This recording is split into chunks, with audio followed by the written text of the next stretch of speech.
little ball of super energy in an extremely handsome package.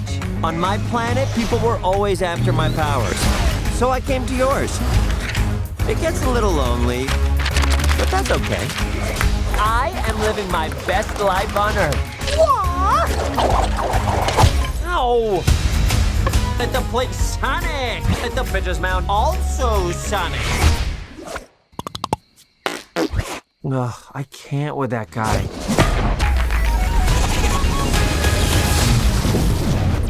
Uh-oh.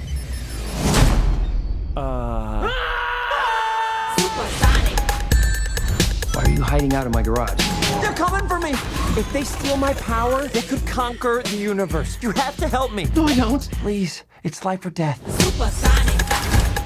Good morning, my rural chum. Mr. Dr. Robotnik. I'm going to give you 5 seconds to tell me where it is. Wait! Don't hurt him! Road trip? This can't be happening to me. Oh my God, stop the car right now! What? The world's largest rubber band ball? We gotta see it! No, this is not some fun family road trip. You're right. It was lame. Gift shop was cool, though.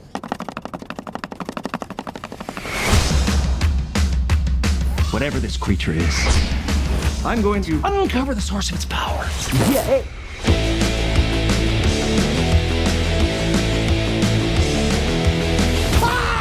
I just thought you might like a latte with steamed Austrian goat milk. Of course I want a latte. I love the way you make them! We gotta lay low. Let me show you how it's done. So should we get out of here? Yeah, time to go. I always want to do this. Nailed it! Uh-oh. Let's go! Here comes the boom! How are you not dead? I have no idea! Oh, give me a big, fat break! That was an illegal left, by the way. Aw, this one is cute. Let's keep him. Oh, come on! You've got car insurance, right? Why would you throw your life away for this silly little alien? Good time. He's my friend. Let's go! This is my power. And I'm using it to protect my friends. Let's go! Let's go! So, you're supposed to be Tom's best friend that he won't shut up about. Well, I don't see the appeal. That is very gross. Let's go! You are listening to Joygasm, a video game and movie podcast. I'm Russ, Xbox Live Toaster 360. Joining me is Steve, Xbox Live Stevavitch. And we catch up with the Blue Blur in episode 161 today, February 22nd, 2020. We're going to catch up with each other, and then we're going to just nosedive our way into our topic of the day, which is the Sonic the Hedgehog movie review, which you can fast forward to if you look at the detailed section down below. Otherwise, just keep listening. Steve, it is absolutely fantabulous to be able to talk to you at the end of this week. How are you? I'm doing great, Russ. Just doing great. It's been actually a slow week. A slow week? This week's been kind of dragging by a little bit, but see, they're gonna be like either a good, a good slow week or a bad slow week. Like the bad slow week, like things aren't happening the way you want them to, or maybe it's slow, like it's more relaxed. How would you describe your slow week there, Steve? slow as in time seemed to creep by at a snail's pace. I think that's because when I've been sleeping, I wake up and either I'm hungry or I'm thinking too much about random stuff about the next day or the day before or whatever, and I can't just shut off. So I wake up kind of groggy, and then I gotta face the day. Oh, there's this. For example, like the beginning of the week, we were doing an event at work, and I get up, and we had to be there at the crack of dawn, and so my alarm goes off at like 5 a.m, and I can't. I'm not anybody to converse with at 5 a.m, and I'm thinking like, I feel like discussing Socrates. And it was gray outside and it was rainy. I'm like, there's no way. There's absolutely no way. There is no way. I felt exhausted, and the day hadn't even started yet. I haven't even taken one step, and I'm exhausted. But, I got through it. But that's how the week started. And it kind of continued all the way through. And then by the time Friday was here, I'm like, oh, it's Friday. Everybody get down on Friday. Would you consider it to be a Friday for you, Steve? Probably not. Probably not that much, Russ. So did you watch anything or did you play anything? Well, Russ, you see, we haven't really been talking a whole lot about what we've been watching and playing. Oh, is that going to be your patsy? Is that going to be your excuse? Yes. Actually, so I've been watching a whole crap ton. The wife and I watched the Lord of the Rings, Two Towers, and Return of the King back to back. Nice! And that was magical. I loved it. I recommend everybody either do a marathon or at least watch 2 films back to back, because I am overdue incredible to watch those movies again. It's been, I think, far too long. My Lord of the Rings meter is on empty. I need to replenish it. But please continue. Yeah, no. So wifey was saying, we need a 4th Lord of the Rings movie. And I said, well, we already watched the Hobbit pre Lord of the Rings, so we're kind of done. She goes, well, there's nothing else. And I go, well, there's the last song by Bilbo, but that's a story. No other. There's the games. No.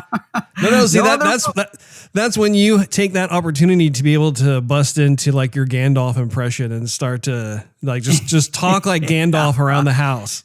Right. And at first she was going to be sick of it, sick of all the movies. And now she's going, I need more. I'm like, you do. Yes, you do. Let's see.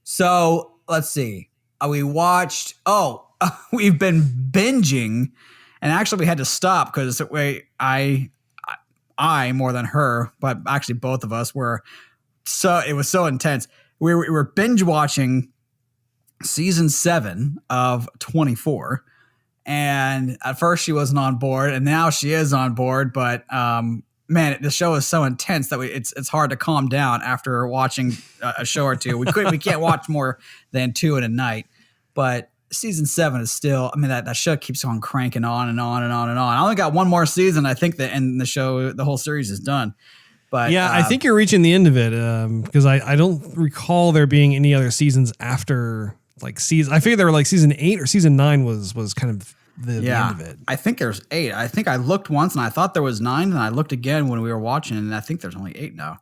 But I was going to ask, she hasn't been watching the seasons with you though. She's coming in like where right you left off. So she probably has a metric ton of questions for you.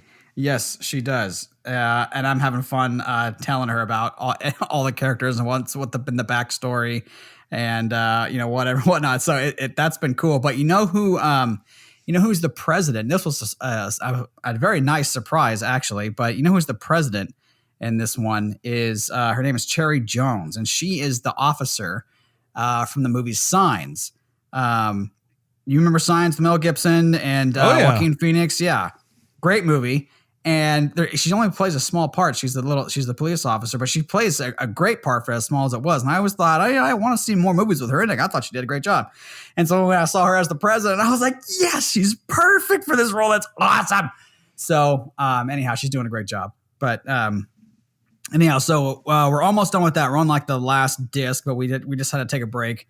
And so we to go over something lighthearted, we watched Ratatouille again, which dude, that's a great movie. That movie has a piece of my heart, and I love that movie. That's so near and dear to me. That's one of my favorite movies of all time. I love that movie so much. Anyway, but I won't gush over that because we have a time schedule.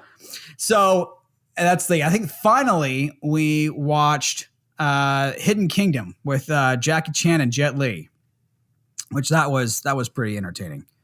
Little kind of a slapstick comedy as Jet Li, or excuse me, as Jackie Chan does. So that was fun. It wasn't, you can't really take many of his movies seriously, but that was fun. That was pretty cute. I don't even remember the last time I saw Jet Li in a movie. I know Jackie Chan is, he's getting pretty old, so he's not able to do all the crazy stunts that he did when he was younger. But Jet Li, I always thought was kind of the next like martial arts master to take on the mantle after Jackie Chan seemed to kind of take it easy there for a bit. But I haven't seen him in really anything for years. Yeah, actually, well, Jet Li, you see, Jet Li is different than Jackie Chan in that Jackie Chan's more like acrobatic type style with martial arts, and Jet Li is more precise choreography with martial arts. So he's not nearly as flamboyant, but he's just as, or I would say he's probably quicker and probably more dangerous.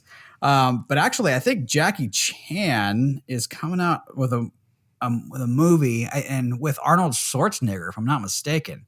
Supposed to come out. I forgot what the name of it was. I saw a preview of it. What is it called?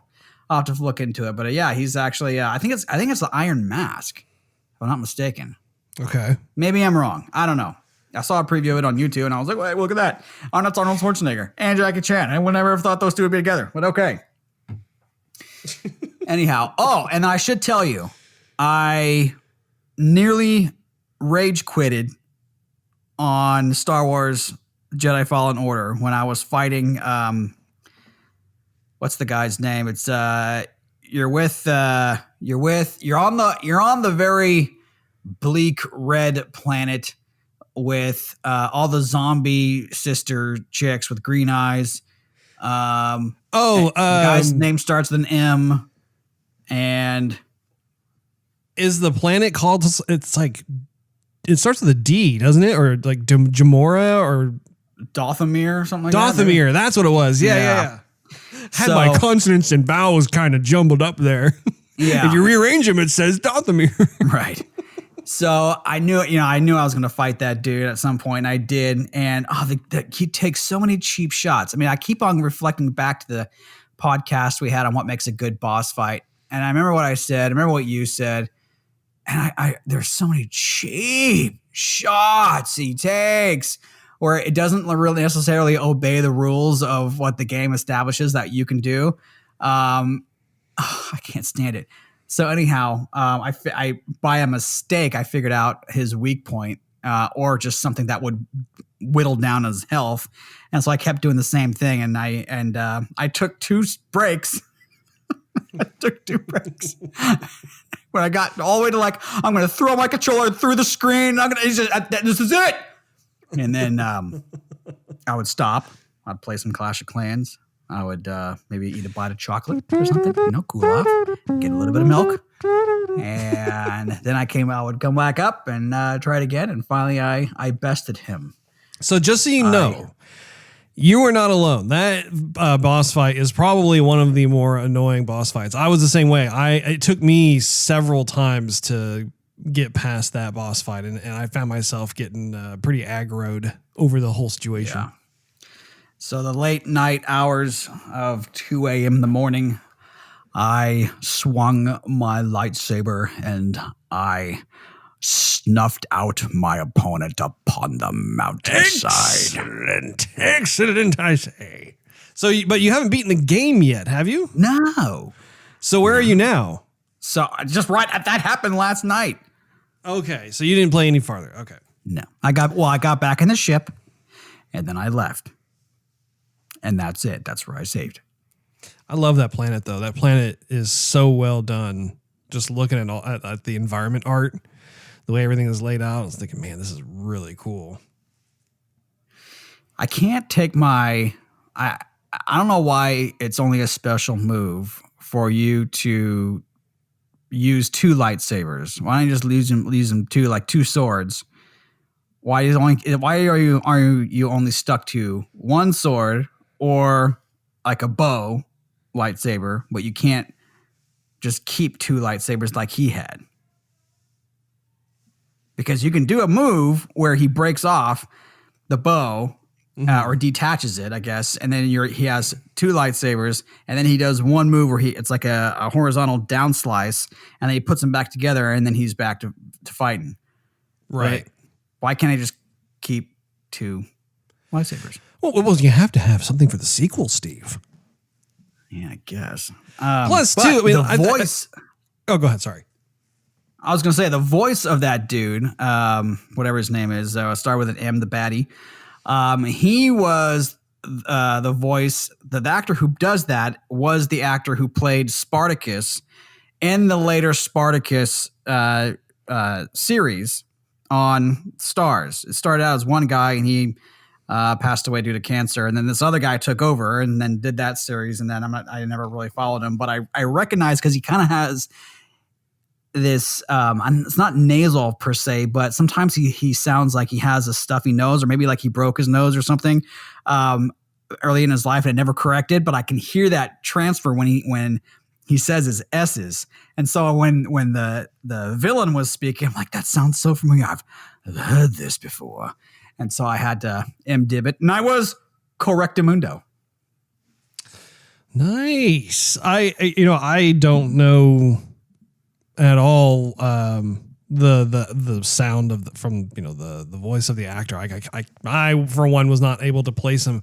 I did find his voice actually really cool sounding though in the game. I remember when you first meet him and he's got like his hood over his head and he's just kind of acting as like your fake friend kind of thing. And I found that a lot of how he just the texture quality of his voice and how he pronounced certain things. I was thinking, yeah, this guy sounds pretty cool. And I for one could not place it. It wasn't like, I recognize his voice from these other games I've played. In fact, I don't even know if this is his first title or if he has voiced previous characters in games. Do you know?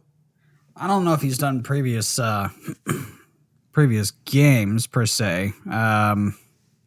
Actually, no. He did. He was in Gears of War 4. JD Phoenix. Really? Yeah. Well, that's cool. All right. Yeah, I'll have to. I wonder if you said you found him on IMDb or not. Yes. I'll have to take a look and just take a little screenshot of his career and see what other games he's been a part of. It's kind of funny because a couple people from that Spartacus show are now doing voice work in games. Anyhow, moving on, Russ. What about your booty? What have you been up to? So I've been watching a couple of films, actually. I watched a movie that you watched a while back, Creed 2. Oh, yeah. Yes. What'd you think? I thought there were things about it that were good. I thought it was a film that, like, I didn't find myself getting bored or anything. I think the main thing about it is that the Rocky series is so predominantly about Rocky. And I think it presents a unique challenge for newer characters to come in, especially if it is kind of a passing of the torch to a new type of character, that sort of thing, because Rocky is about Rocky. And I think they still did a nice job. I liked where they were taking the character arc of Rocky Balboa in this film. And honestly, I think that there's something endearing about how they were very conscious where they took the character of Rocky, how when he was younger, he was just this really in shape, amazing boxer. He had to work his way to the top. He had to learn a lot of life lessons and that sort of thing. And I think it was a neat opportunity for him to continue being kind of more into that coach role for Creed. And, to be fair, like the name of this particular movie is not even named Rocky. It is Creed. It's a sequel to the first Creed movie. So I suppose now that I'm talking about it, I think maybe it does make a bit more sense in the regard of how they're trying to launch up this other type of boxing franchise or kind of a fork in the road cousin to the Rocky series, if you will. But I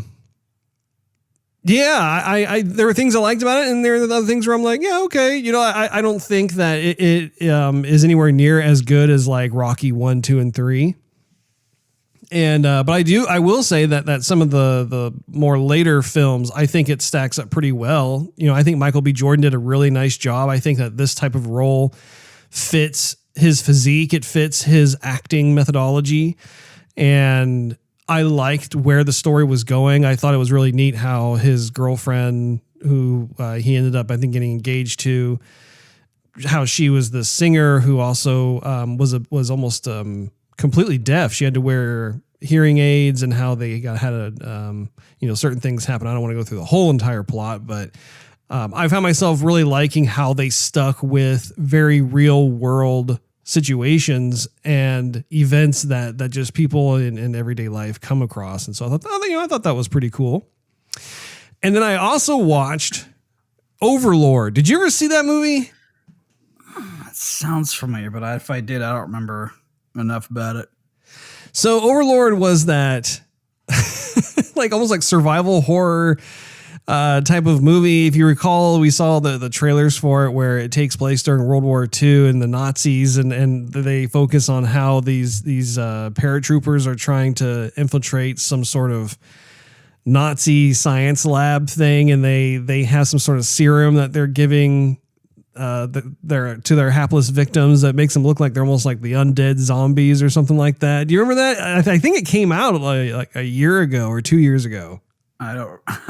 I maybe if I saw the trailer, but it's not ringing any bells. Well, so I watched it last night, and it is a movie that you could tell it had a limited budget. It's one of those films that's not to be taken very seriously. It almost has kind of a grindhouse-ish approach to the material, but it's not completely in that direction. And I thought, I was strangely entertained. I was like, I'll just go along with it because some of it was pretty downright goofy, but there are other parts too that, you had your obligatory gross out moments and that sort of thing. And to me, it was a proper Friday night movie after a long, hard worked week. It's fun just to kind of turn your mind off and plop on the couch and watch a movie like this. I was like, okay, I probably won't ever watch this movie again, but I got to check it off my watch list. And, it was one of those little fun movies.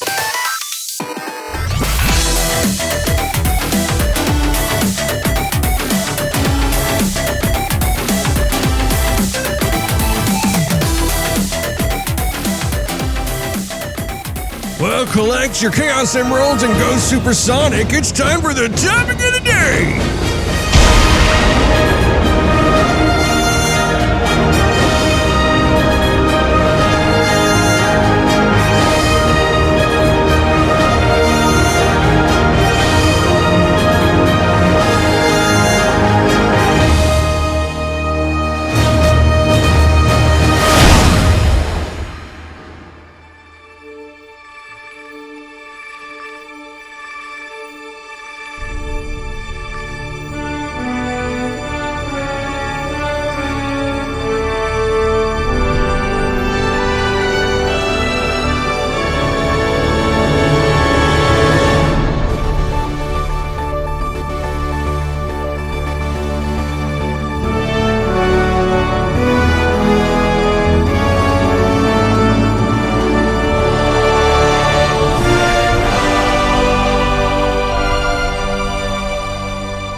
Topic of the day is the Sonic the Hedgehog movie review. We're going to begin, as we always do, giving our high-level impressions of the film before our drill down into spoiler territory, in which case, if you haven't seen the movie, then you may want to do so. But at this point in time, I'm very interested in hearing your thoughts, Steve, on what you thought of the movie. Well... he's doing the clearage of the throat. It was fun. It was, there was parts of it where you could appreciate it being a fan of Sonic, and then you could appreciate it, I think, if you were a kid and you want some, lighthearted movie that had some action and some special effects. It definitely was not as bad as I thought it was going to be. But that being said, I mean, it was fun. I wasn't jumping for joy after I left the theater. I was wanting a little bit more. I thought it was going to be kind of more of a roller coaster type, film style. And maybe what I wanted wasn't a good idea. I don't know. I mean, when I used to watch you play Sonic, he was everywhere, doing corkscrews and high jumps off stuff and loop-de-loops and just flying all over the screen. And I don't know. Maybe it's a bad idea. I thought they would kind of sprinkle a little bit more of that in the movie. And I don't know. Maybe that was a bad idea. I don't know. I just can't make up my mind. If I would have vomited in the theater, it would have been a bad thing. So maybe that's not saying that. This is great. Oh man. So more popcorn. Cool. That being said, Jim Carrey was more like Ace Ventura, Pet Detective, Man in the, what is that? Man in the Iron? No, not Man in the Iron. Just The Mask. The Mask. Jim Carrey. Let's see. The iron. Something. He puts his face in the mask. Mask. Yeah. Yes. The Green Mask. The guy with the big teeth and the smoking, lips and the green skin. Smoking. Yeah. Dressed like a banana.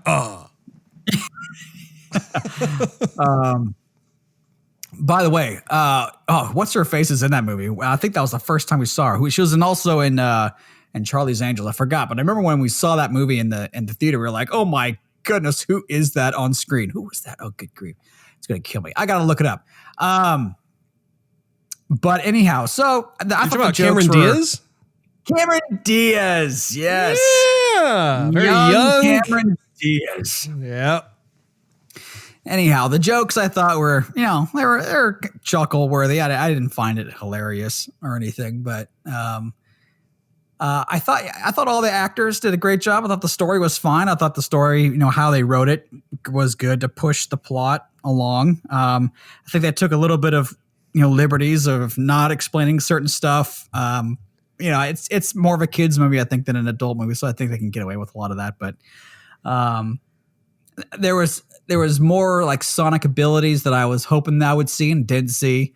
There was a ton. I thought maybe not a ton, but probably a little bit too much like product placement, like advertising that I would expect in a movie. Really? What I don't actually recall the different product placement that they had in there. What did you remember? Oh, like for sure. Toyota. I mean, every scene with that truck, like it's in the perfect angle, and the truck sounds amazing, and it's always clean, like the Toyota, which is fine. Like, hey, it's a pretty handsome truck, by the way. It is a pretty handsome truck, but I mean, it's so obvious that they're throwing it at you, and then like the whole thing with the Olive Garden. I mean, I don't want to get into it, but there's the product placement for the Olive Garden. Okay, guys, got it. All right, they help pay for the movie too. Good. Okay. So anyway, just like stuff like that. But anyhow, tossing it back to you, Russ. Tossing it like two tails. I see what you did there. Yeah, I think that you hit on a lot of good points. I think that this was a fun family movie. When I went and saw this, I took my wife and daughter, and my daughter is a huge Sonic fan. I introduced her to Sonic the Hedgehog through Team Sonic Racing. And since we started playing that, then she wanted to know much more about Sonic. And so I showed her the original Sonic the Hedgehog video game from the Sega Genesis, 1990 days. And, 1991 is the correct release date year. But, we played some of the, like Sonic CD, and there was even another Team Sonic Racing game that came out, I think back in like 2013 or something. And so she enjoyed playing that too. And she knows the characters. She knows all the names. We were also playing Sonic Generations. That's another game for the Xbox 360, PS3 days. And she really loves to play that and then watch Daddy play it as well. And so she knows the names of Sonic and Tails and Knuckles and Amy and Vector, just all the different characters, which has been pretty impressive, I must say, considering it's a video game and she's only 5 years old. So I thought that in terms of a family movie, for us, it's one of those things that we become more acutely aware of when it comes to wanting to take our daughter to go see a movie. And I think the last movie we went and saw as a family was probably Frozen 2. And I think that came out, like last November or something. So it's been a few months since something has been in theaters that we can all go to as a family and enjoy. I think that the director making that conscious decision after the huge backlash of the way Sonic looked during the initial trailer and iterating on Sonic's look was absolutely vital to the survival of this movie, and I think it paid off in dividends. I think that was in fact the saving grace of being able to not allow your ego or your pride to get in the way and actually be humble, be receptive, listen to what the fans have to say about it. And they delayed the movie and they went back and did a complete redesign. And if you look, like I have a picture up on screen right now in front of me, and it shows a side-by-side comparison of what they were originally going to use versus the redesign. It is no comparison at all. The first one is hideous. Yeah, it so looks ugly. like Chucky, if Chucky was Sonic the Hedgehog. It really does. Like, it looks nothing like Sonic. And I mean, like you touched on this a little bit earlier, I am a huge Sonic fan. Like Sonic the Hedgehog is probably my favorite video game character ever. I find the design just extremely appealing. I love his persona, his behavior, mood, all that. I think that the games have been extremely fun. They really helped shape my childhood and adolescence in video gaming. And so I was definitely one of those people who wanted to see a proper representation of Sonic. So I thought Jim Carrey was entertaining as Dr. Robotnik. I think that the characters such as Robotnik, and I'll get more into detail about this later, but I think that it's a hard character to pull off because in the games, Robotnik really doesn't have much of a personality. They started to explore his personality, I think, in the last 2 to 3 titles, but by and large, he's kind of an abstract boss. You know, you kind of come across him toward the end of the levels, at least when Sonic 1, 2, and 3, and Sonic and Knuckles, Sonic CD, a lot of the classic, even Sonic Adventure, that sort of thing. In Sonic Adventure, I don't think he was really in it as much. If I recall, I've played Sony's Sonic games. I know there are certain games where he doesn't have as much of a presence as others, but I think that Jim Carrey was just a really great choice. And I think that gave lots of opportunities for Jim to do what he does best, which is to create these over-the-top characters that have a lot of physical comedy to them.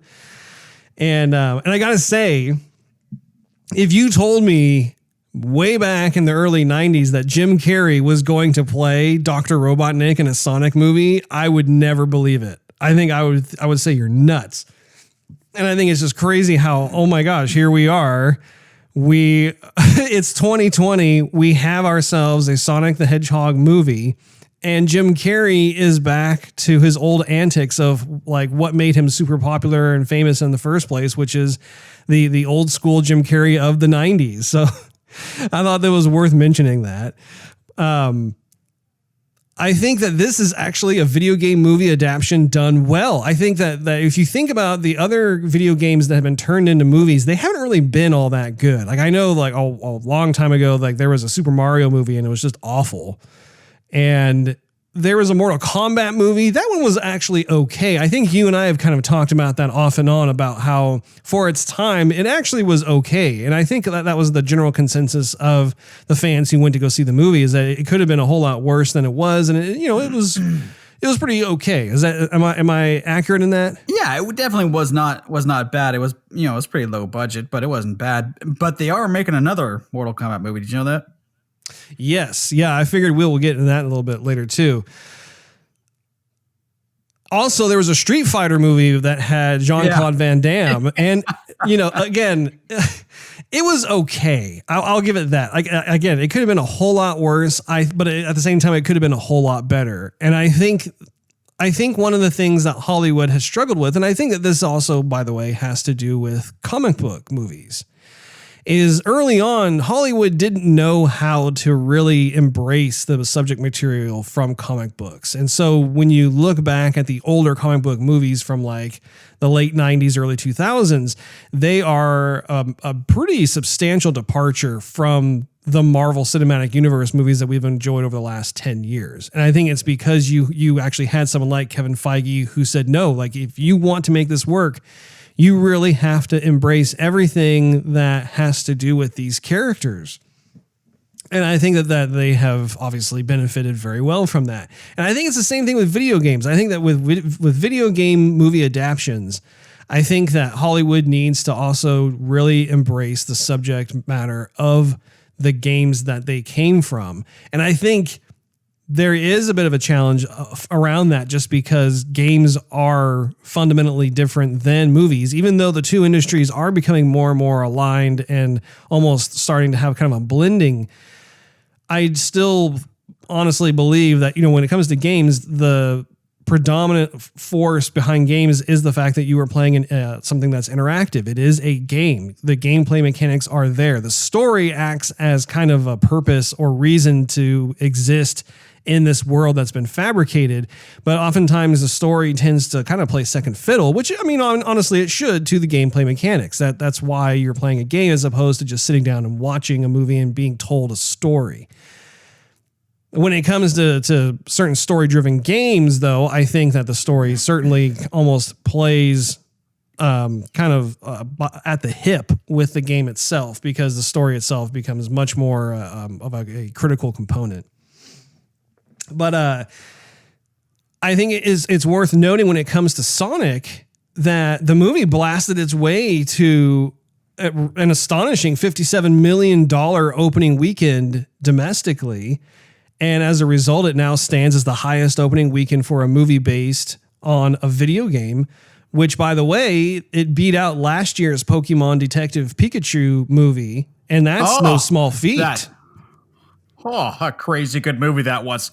Oh, man. Well, again, even if you have no interest in the Pokemon universe, you have to admit that Pokemon as a franchise and as like just this huge library of characters, it is super popular among kids. Well, I got you, Russ. I got you. Yeah. And now overseas, it also added an additional $43 million over the opening weekend. So for the worldwide launch, Sonic made, I think, right around $100 million. So when it comes to when I found out about that, I honestly had no idea that this level of love and interest in Sonic still exists, but apparently it does. I figured it was kind of more of like a relic of the 90s or something, and just folks like myself who grew up with those games of old had kind of a nostalgia for it, but it seems as though that Sonic has been able to maintain its popularity.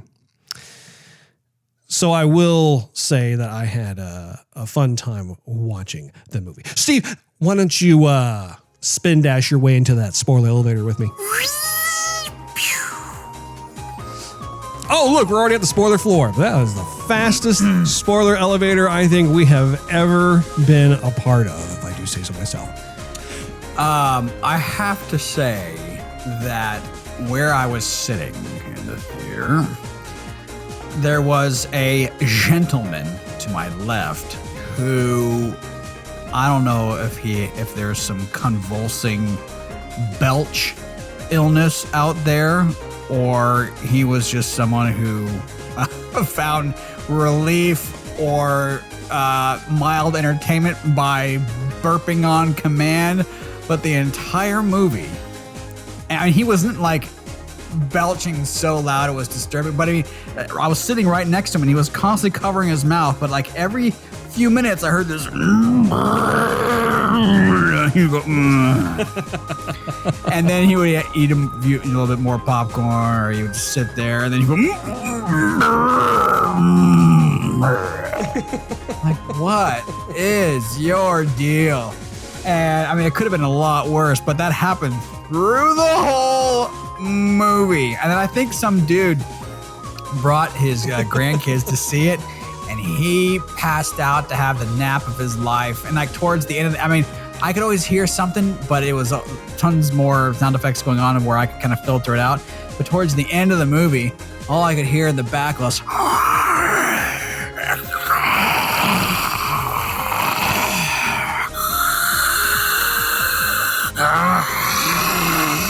I'm like, is there like a AC hose open somewhere? What is this? And the dude, and everyone was busting up. I think someone finally elbowed him. I'm like, but I don't know. Probably drank a little too much of that there sweet tea. This was in the morning showing too. Anyhow, that was my movie going experience. I feel bad. You were able to. Sounds like you could hear like every nook and cranny of the deep recesses of that one dude's bowel and digestive system. It sounded pretty gnarly. All right. Excuse me, sir. Would you like a Tums? Yeah. Rollates, perhaps. Anyway, we're gonna go into. We're going to go into spoiler territory here, so if you haven't watched the movie, we invite you to pause us and go see the film. If you don't care, then, well, you just keep on listening. So let's jump into plot here. There are several notes here that I wanted to address. So the movie starts out where Sonic, he has this owl mother figure / guardian on a different world who saves him from the local savages. And I wanted to pause there and talk about how awesome of a job they did creating Sonic's world. I mean, I loved watching him doing the loop-de-loops and going through all the kind of like this tropical paradise that we all have come to know and love about some of the most popular stages from the Sonic video games. Did you like how the visual aesthetic was for that part? Oh yeah, I thought I had the same thoughts that I did with the Bumblebee Transformers movie when they showed Cybertron. Yes, all CG, and I thought, make that movie with all of that right there. And then I saw this, which was basically Green Hill Zone as everybody would want it, and I thought, yes, let's see more of this. Stay here. Let's make this movie happen like right here, and then we'll do Earth like later on. But that's actually what I wanted most of was that what they showed us in the beginning.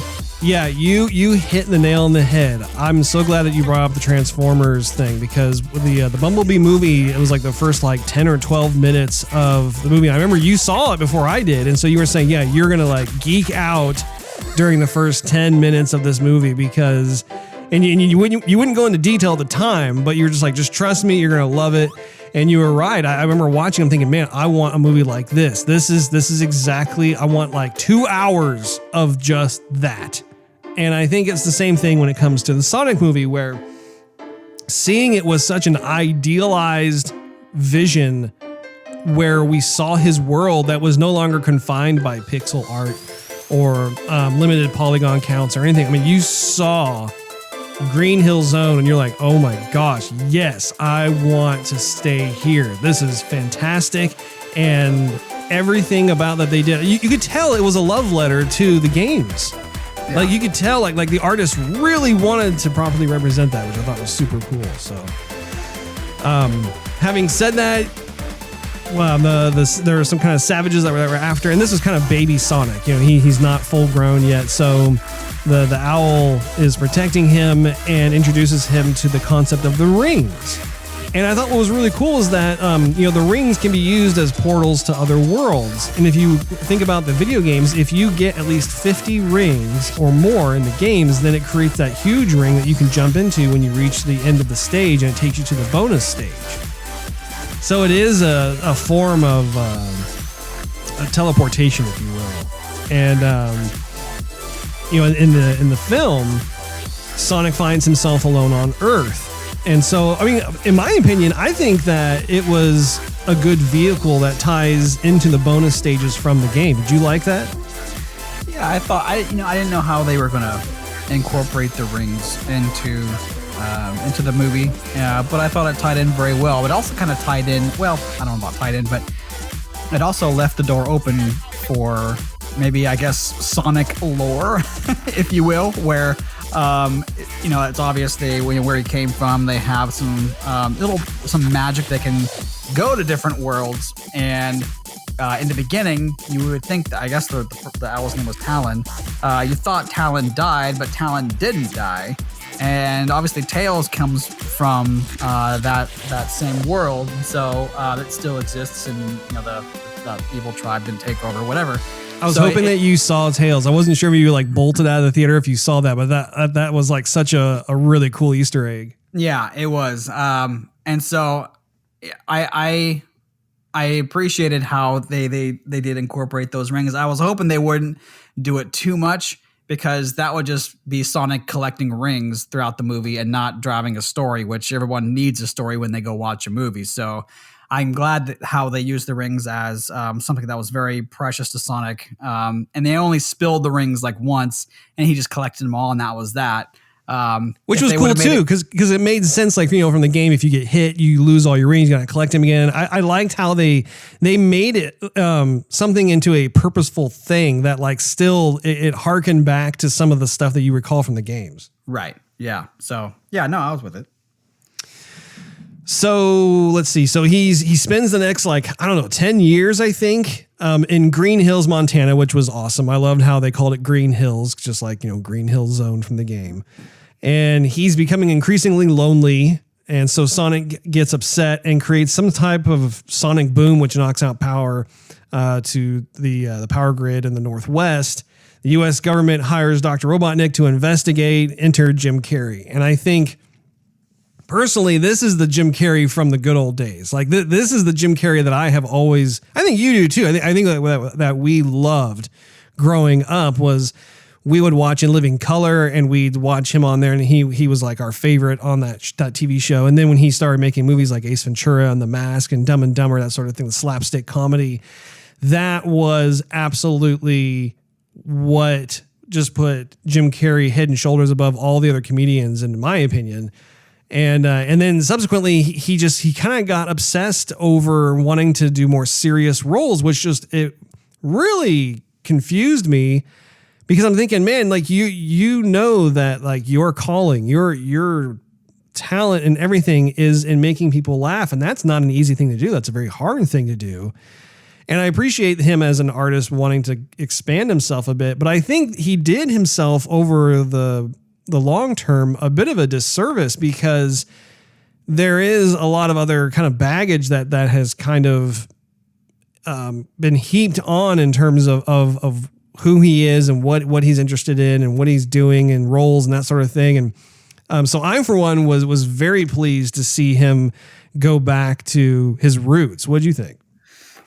Yeah, no, I definitely appreciated that. I think some scenes with him where I think were taken a little bit too, I don't know, kind of long or stretched out, where I wanted him. It's one thing if you watch Jim Carrey be Ace Ventura or The Grinch or Fire Marshal Bill.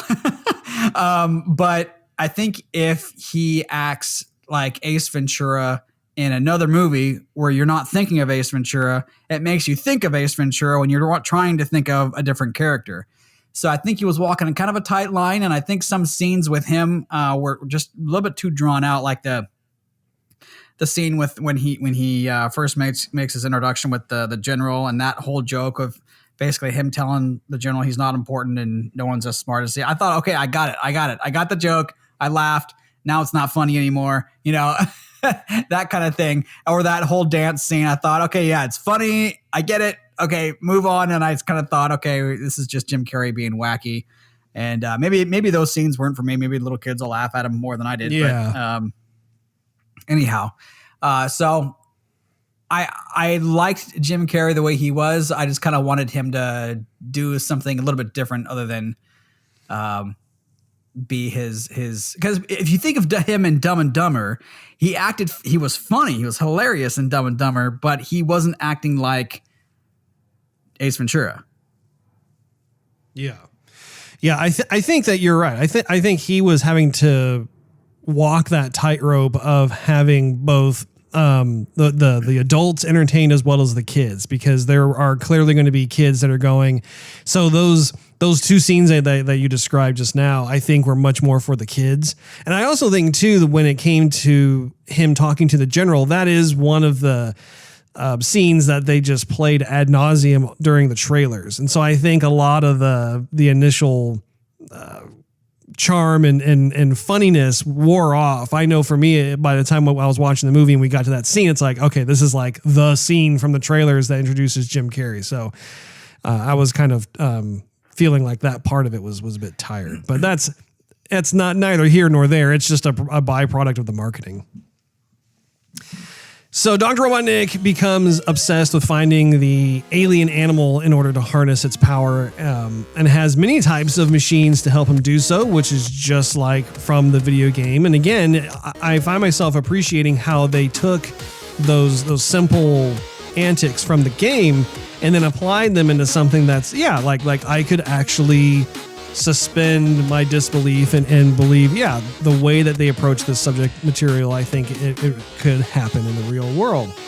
And so he has all kinds of fun vehicles and drones. I personally, one of my favorite scenes in the entire movie was when he was chasing after them in the pickup truck, and we saw how this self-driving military vehicle thing had like multiple incarnations. Like, you think it was done and then out, and then all of a sudden like another like weird Frankenstein monstrosity thing came out from it and kept going. Did you like that scene?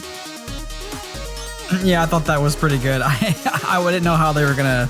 I remember seeing part of that in the trailer, but I didn't know how they were gonna do it, and I didn't know what to expect. I'm like, oh, he got it, cool, and they were just gonna drive away. But then it kept on. It seemed like one of those. What's those eggs things where you put like 10 eggs in one egg, and then you keep on popping out smaller and smaller eggs like until you finally get something at the end. Yeah, it's the Russian doll thing. I can't remember what they're called, but yeah, I know what you're talking about. Anyway, so that was that. Yeah, go ahead. Oh no, well, go ahead, please. I was gonna say, I just thought it was kind of funny because they, it was one thing after another. That was actually one joke that I did appreciate, kind of lasting a little while because it was original. I mean, one thing led to another, I'm like, what else are they gonna do? And this thing kept getting smaller and smaller, but still like had a punch. I'm like, oh my gosh. But anyway. He's like, oh look, it's cute. I want to keep this one. And all of a sudden, laser comes out. He's like, oh my gosh. Yeah, I could see myself enjoying more and more of that. And it spoke to some of the genius of Dr. Robotnik in a way that I was not expecting them to go down that road. No pun intended. Were you going to say something else? No? Okay. So I felt like another really cool moment in the plot was when Maddie's niece hooks Sonic up with his trademark red sneakers. Yeah, that was probably my favorite part.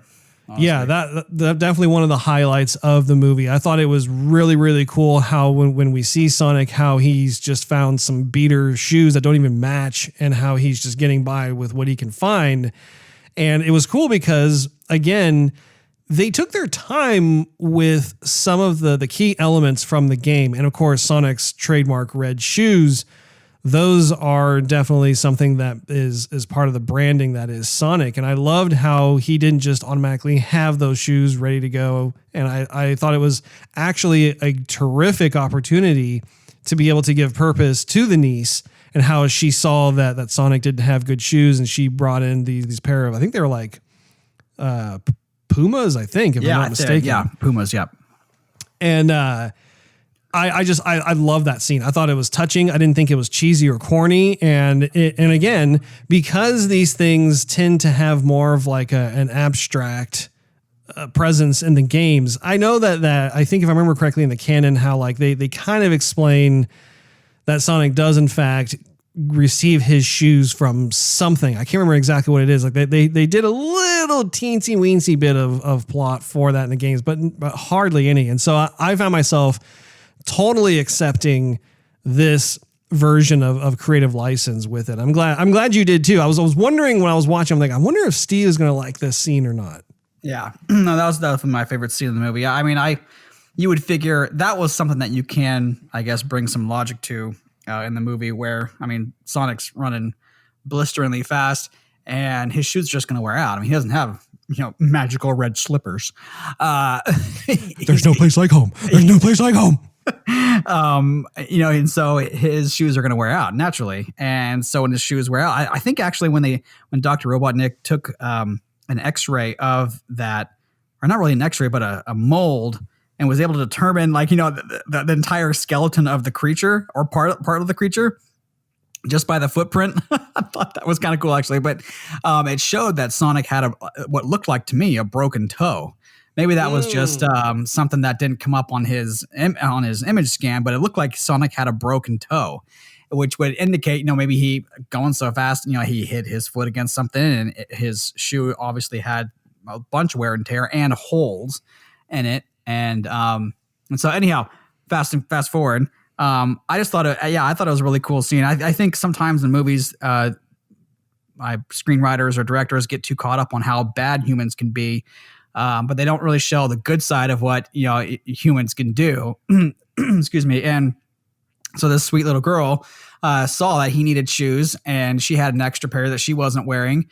And maybe it was the wrong gift over the holidays or something. Who knows? But she had these shoes that she obviously didn't want, and Sonic had feet the size about where her feet size was, and so she just grabs them and throws them on, and that was like the perfect gift for Sonic. And I don't know, I just kind of showed the good side of human nature, and I appreciated that. I really did. I thought that was kind of a magical scene. Right on. So Sonic eventually, there comes a point where Sonic eventually stops fleeing and confronts Robotnik with his power, which I thought was really cool too, because I think children will be able to identify with Sonic's character throughout this movie, in the sense that him being smaller and how he was just told to run, and he was always trying to get away from danger, that sort of thing, but he wasn't really aware of the power that he possessed or how to manipulate that correctly. And I think when it comes to more of like the psychology of humans, I think that as children, that is your first instinct, is to constantly run away. And it should be, because that's kind of your fight or flight mechanism, right? But I think as you get older and you have certain life events that transpire, I think that there are times where suddenly you realize you need to stand your ground. And especially when it comes to watching out for your friends. And I think that's such a tried and true mindset to have, is when you're a true blue friend and you see your other friends in danger or trouble, you do what you can. You go out of your way to help them, or maybe even sometimes protect them. And I think that type of thing is a true testament to the quality of anybody. And I think it was really cool to see how suddenly there was that moment where, like, I remember being in the theater thinking the whole time, like, oh, this is a fun family movie. And then you see Sonic. I mean, he kind of got pissed. And it was almost like evil Sonic, but it wasn't evil Sonic. It was like Sonic who was suddenly done with all the nonsense that was going on. And you really started to see that protective side of Sonic come out, which, if you play the games, that's very much a part of his persona. One of the things I thought was also really cool was I liked how the visual effects had fun with showing just how insanely fast Sonic is, where to Sonic, because he's moving so quickly, it's almost like the Flash, where everything's moving in slow motion, or sometimes almost seeming like everything's frozen in time, like bullet time or something, but he's able to move around and do things. And I for one, really enjoyed that. Did you think that was cool? Yeah, I thought it was cool, but I at the same time, I thought the special effect they used was already done before. I think it was done with Quicksilver in X-Men, kind of similar, not with all like the electricity per se, but how he slows down time and then does kind of some goofy stuff with, rescuing people or, knocking people out or diffusing a fight or getting out of a bad situation. So I thought, okay, yeah, I've seen that before, but but the thing is, Sonic is not running at the speed of light. Like, he's fast, but he's not the speed of light, and they kind of indicated that he could. I'm like, yeah, no, he's just true. Yeah, so yeah, it's very true. And the thing is too, one of the nitpicks I had was when, towards the end, when Robotnik has a quill of Sonic and, energizes that drone, which looked awesome, by the way. Yeah, that was really cool. That thing was pretty badass. Anyhow, So the drone is all of a sudden able to move as fast as Sonic. And well, I thought, okay, I can stretch that. Robotnik has to react to control the drone to keep up with Sonic. And so Robotnik still can't move or reflex as fast as Sonic. And so how can he turn the ship that fast? I thought exactly the same thing. Yeah, I totally agree. Yeah. Anyway, I just had to throw that out there. Go ahead, Russ. Moving on. Yeah, because especially when he obtains one of Sonic's spikes and he's able to like reverse engineer it and use it to his advantage, which I thought was cool. That's totally Robotnik. That's exactly why in the game he's obsessed with trying to capture Sonic, because he wants to be able to have that power.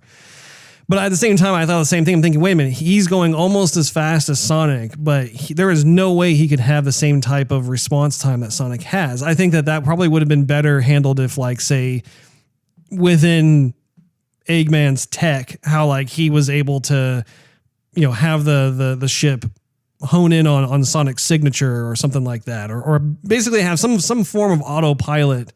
I think I would buy that a bit more. But I mean, that was a small thing in the overall movie.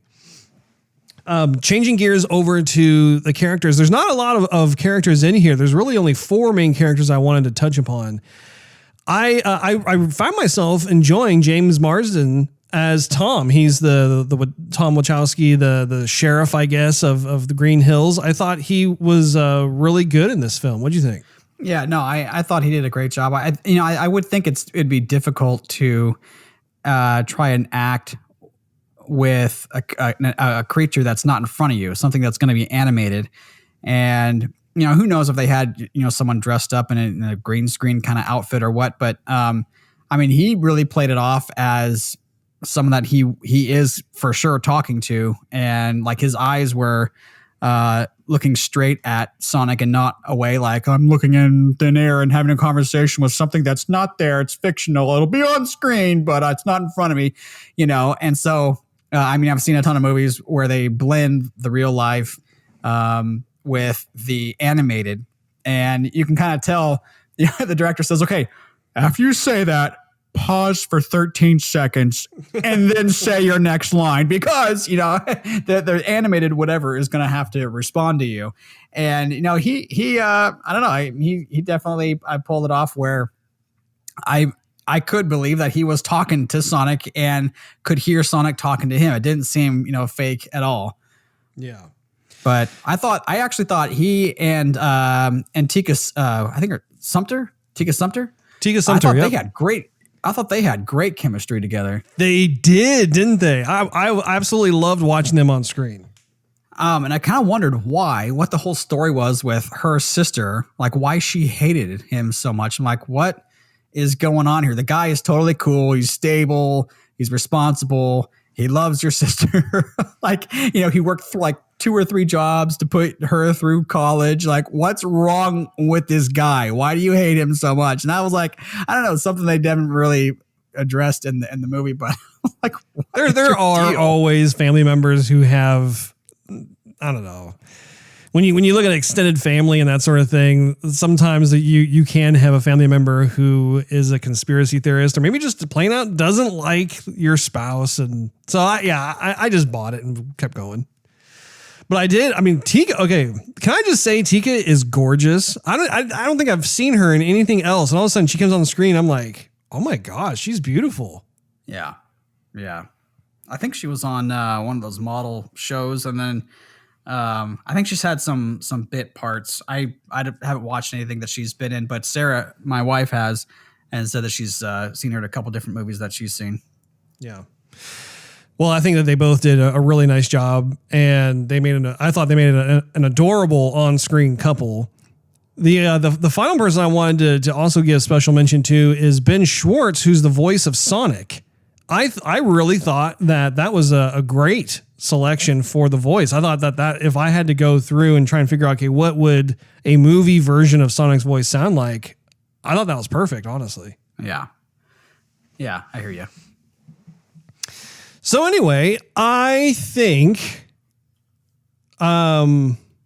before we get into our concluding thoughts, One of the things too that I thought was fun. Well, there's a couple of things I thought were fun to point out. One of which is how they kind of were poking fun at the mushroom world. Oh, I knew you were going to bring that up. Yeah. Did you think about how that was probably kind of a jab at Super Mario? Yes, I did. I didn't know how much they were going to talk about that. And I thought, yeah, he doesn't like mushrooms. And I'm like, ooh, mushrooms. I kind of like mushrooms. And then when they kept on saying like, who likes mushrooms? Like this mushroom world where mushrooms are a good thing. I'm like, I see where you're going here. But then they never really hashed it out. It was just like the mushroom world. So, anyhow, I mean, it would be funny if they were to make a Sonic 2 and they showed how Robotnik got out of the mushroom world or something, and then they alluded to like a red and white mushroom coming out of the ground or something. I don't know. It'd be fun if they kept that joke going. Yeah, exactly. Or have some like Venus flytrap spit a fireball or something, okay. Yeah, I see what world he's on. Yeah, I thought that was pretty clever throughout the whole thing. The other thing I thought was worth mentioning too was toward the end when they're repainting their house and getting it back in order. Did you notice how the music was a variation of Green Hill Zone? No, I missed it. Yeah, it did sound familiar, but I couldn't pinpoint what they were doing. It didn't. There wasn't enough familiarity.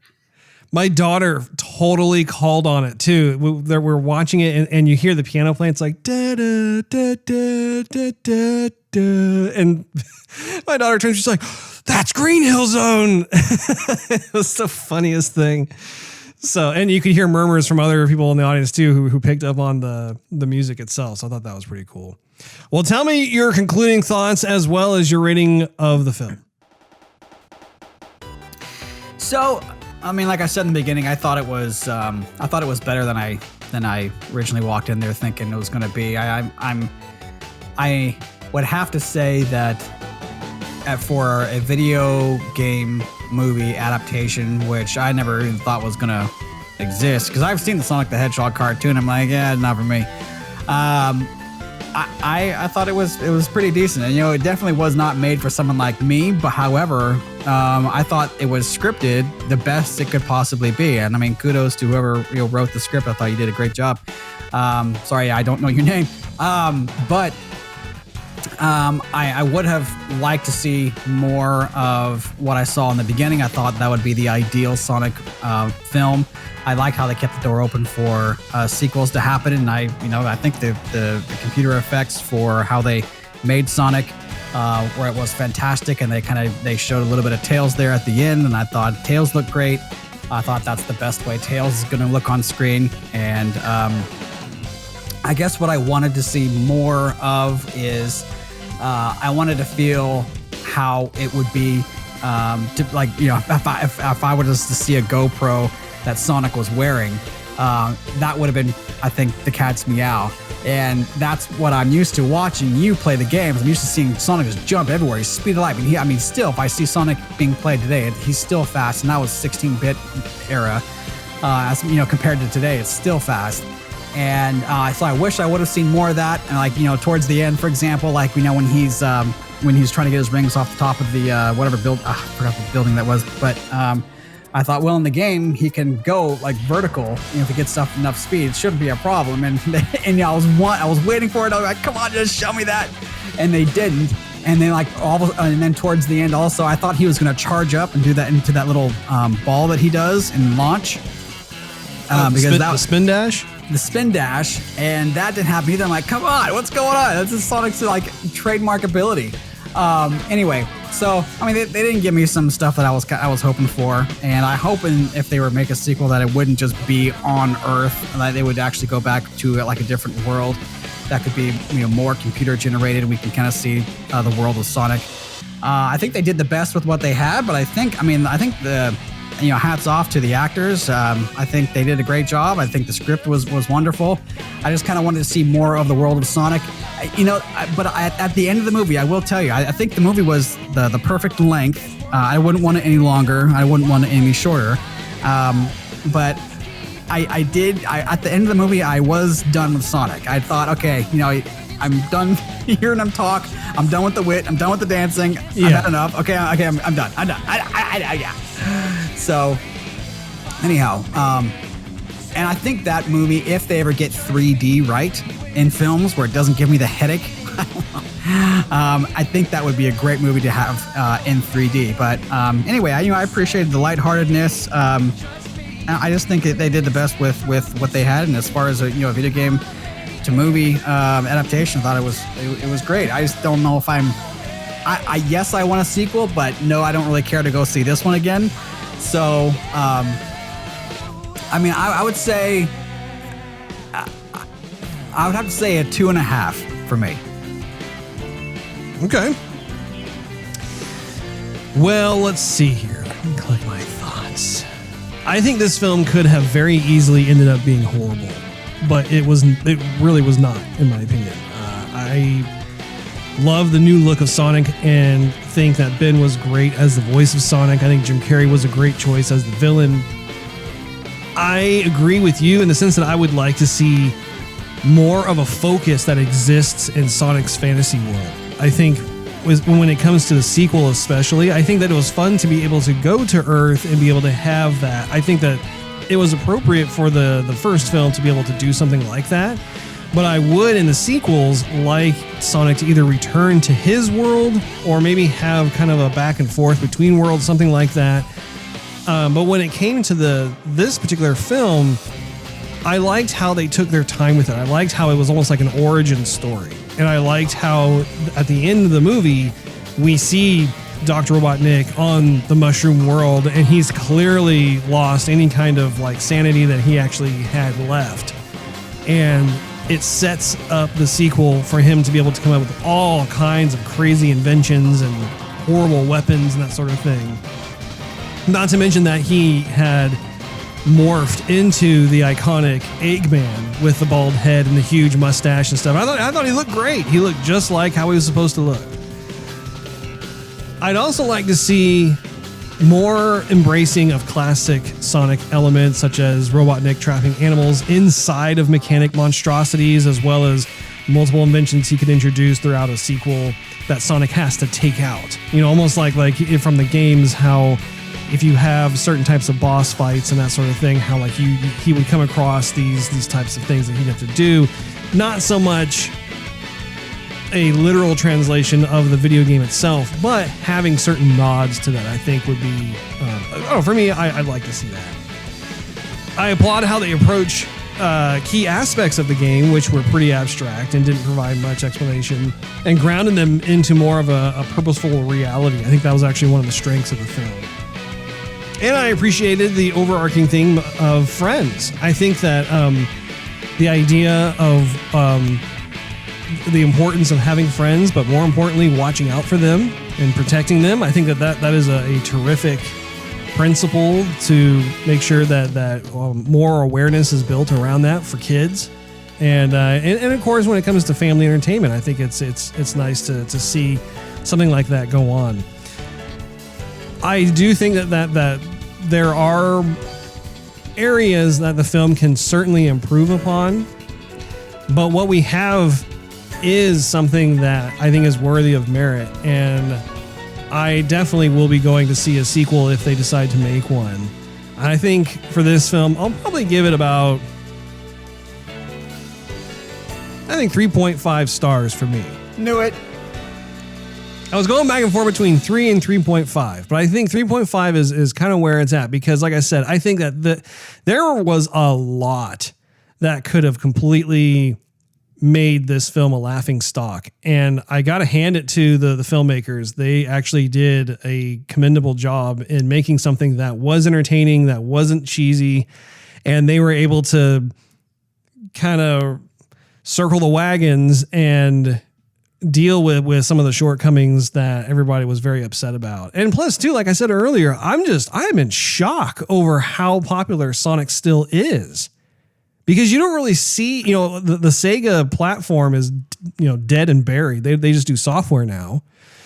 And on top of that, when it comes to Sonic games, it's not like there's like some sort of raging big series that is coming out every other year. But for some reason, there is still a very much a vested interest, even with the new generation of kids. I think it speaks volumes to the character design itself. One of the things too, before we sign off, that I thought it'd be fun to briefly cover are other games that they're like in the process of being made into movies, and I figured I'd get your opinion on some of these, Steve.